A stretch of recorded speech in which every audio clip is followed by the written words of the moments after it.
வணக்கம், காந்திகேசன் பேசுகிறேன். எப்படி இருக்கீங்க? Happy Tuesday. ஸ்கூல்லாம் ஜாலியாக போங்க. ஒன்றும் ஹோம் ஒர்க்லாம் லைட்டாக தான் கொடுப்பாங்க, பார்த்துக்கலாம். அப்புறம் இன்றைக்கி வழக்கம் போல் பிறந்த எல்லாருக்கும் பர்த்டே விஷஸ், திருமண நாள் வாழ்த்துக்கள். வேலை கிடைக்கணும், வேலை கிடைக்கட்டும். பெரியவங்க எங்களை ஆசீர்வாதம் பண்ணுங்கள். நாங்கள் அதை வாங்கி சின்னவனுக்கு கொடுத்துறோம். ஓகேவா? மேடம் கொஞ்சம் பிஸி. இன்றைக்கி நம்ம வீட்டில் உப்புமா அண்டு சேமியா உப்புமா அண்டு மாங்காய் தூக்குங்க.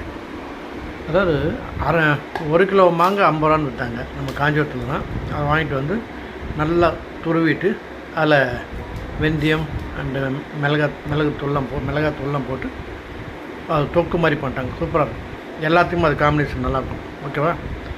அப்புறம் இந்த உப்புமான்றல சேமியா உப்புமா, இதுக்கு நயா வீடியோன்னு.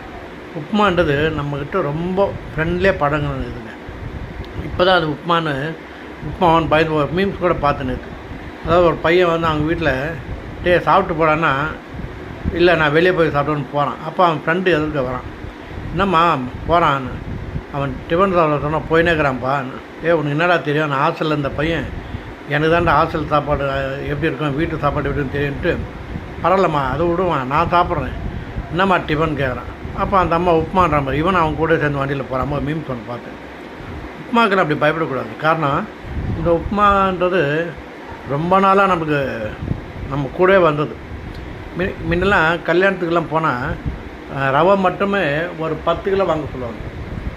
10 கிலோ வாங்க, இல்லை 5 கிலோ வாங்கன்னு. ஏன்னா அது சாப்பாடெல்லாம் 10.5 கிலோ முடிஞ்சிடும். இப்போ தான் 11-12 வரைக்கும் சாப்பாடெல்லாம் போட்டுங்கிறாங்க. அப்படிலாம் கிடையாது. 10.5 கிலோ சாப்பாடு முடிஞ்ச பிறகு யாருன்னா திடீர்னு ஒரு 10 பேர் 20 பேர் வந்தாங்கன்னா உடனே அந்த சமையல்கார்ட்ட சொல்லிட்டு அவர் ரவா உப்புமா தான் பண்ணி தருவார். ரவா உப்புமா தான் அப்போ ரொம்ப பெஸ்ட்டு. ரவா உப்புமா அந்த வெள்ளை சக்கரை.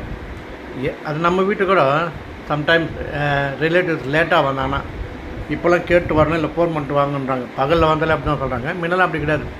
எப்போ யார் வீட்டுக்கு எப்போ வேணாலும் போகலாம், எத்தனை பேர் வேணாலும் போகலாம். திடீர்னு போனாலும் வரும்போது ஜென்ட்ஸ் பேசுகிற மாதிரி பேசி நிற்பாங்க. இந்த லேடிஸ் வரங்களை கவுண்ட் பண்ணிட்டு எத்தனை பேர் 8 பேர் இருக்கானா சரின்ட்டு வீட்டில் அந்த ரவா இருந்ததுன்னா ரவா உப்புமா பண்ணி அந்த நைட் 10:30 மணி கூட கொடுப்பாங்க. ரவா உப்புமா சாப்பிட்டா சில பேர் வயிறு வலிக்குன்னு சொல்கிறாங்க. அது கிடையாதுங்க. இந்த ரவையை கொஞ்சம் லைட்டாக சூடு பண்ணிவிடும். கடையில் போட்டு லைட்டாக சிம்மில் வச்சு சூடு பண்ணிட்டு உப்புமா பண்ணுங்க. ஒன்றுமே ஆகாது, நல்லாயிருக்கும். என்ன ஒன்று நைட்டில் சாப்பிடும், கொஞ்சம் அளவாக சாப்பிடுங்க. பகல்லன்னா பரவாயில்ல, ஒன்றும் இல்லை. அதான் விஷயம். ஓகேவா?